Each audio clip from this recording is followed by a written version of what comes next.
Today I'm going to talk to you about facing temptation. I want to tell you a story that will illustrate our lesson so that you can understand it a little bit better. When I was 18, I received a phone call from the dean of my college inviting me to interview for a scholarship. I assumed it would be a small amount, maybe $500 or $1,000, to go towards my semester expenses. But since it was an interview nonetheless, I decided to dress up in a nice suit and print copies of my resume for the scholarship committee. When I arrived at the interview, I was greeted by two of my professors. They were the only ones interviewing me. They asked me all sorts of questions about what I wanted to do in the future, the kinds of activities I was involved in on campus, and why I chose communication studies as my major.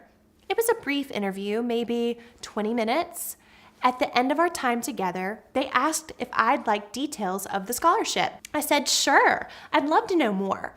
They proceeded to tell me that the scholarship was for a 100% full ride tuition for the remainder of my years at Clemson, a yearly book stipend, and a PR internship with a large corporate cable television company every summer until graduation. My jaw hit the table, and I quickly thanked myself for dressing nicely for the interview and coming prepared. You see, it's really easy to pass a test when you know you're taking one.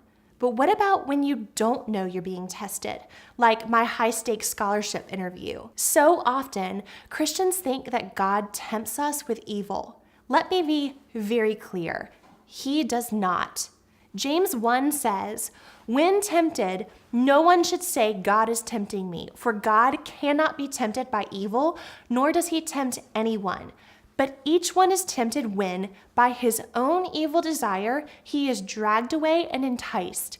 Then, after desire is conceived, it gives birth to sin. And sin, when it is full grown, gives birth to death. What temptation is to one person may not be temptation to another person. Temptation merely reveals the condition of your heart, the parts of yourself that need to be submitted to Jesus.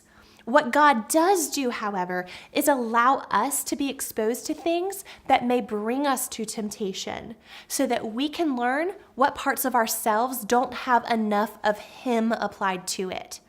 Also, the Bible tells us that God always provides us a way out of temptation. Think back to my interview. If I had known that I was interviewing for a $70,000 scholarship, you know I would have shown up completely prepared. But I didn't know, and I still showed up with my A game. That revealed a heart condition that thankfully I held at that young time in my life. I respected our department enough to always be prepared for these kinds of occasions and to put my best foot forward. I passed the test. If I'd shown up wearing a sloppy t-shirt, jeans, flip-flops, with no resume and a really blasé attitude, it would have revealed my heart condition. And God could have used that moment to knock on the door of my heart and say, Whitney, wake up. I hope this lesson helps you understand God's relationship to our temptation. Temptation is never for guilt or for shame. That only comes from the enemy, but for us to learn and receive grace. May we always be prepared for temptation moments, and when they arise, may we pass the test and learn from the moment. If you enjoyed this lesson, please click that thumbs up button to help others discover this video. And also, if you aren't subscribed to my channel, what are you waiting for? Hit that button right now. Join me for my free video devotional series, Fitness and the Father. We'll study fitness of the mind, fitness of the body, and fitness of the spirit, all for free at fitnessandthefather.com. I'll see you next time.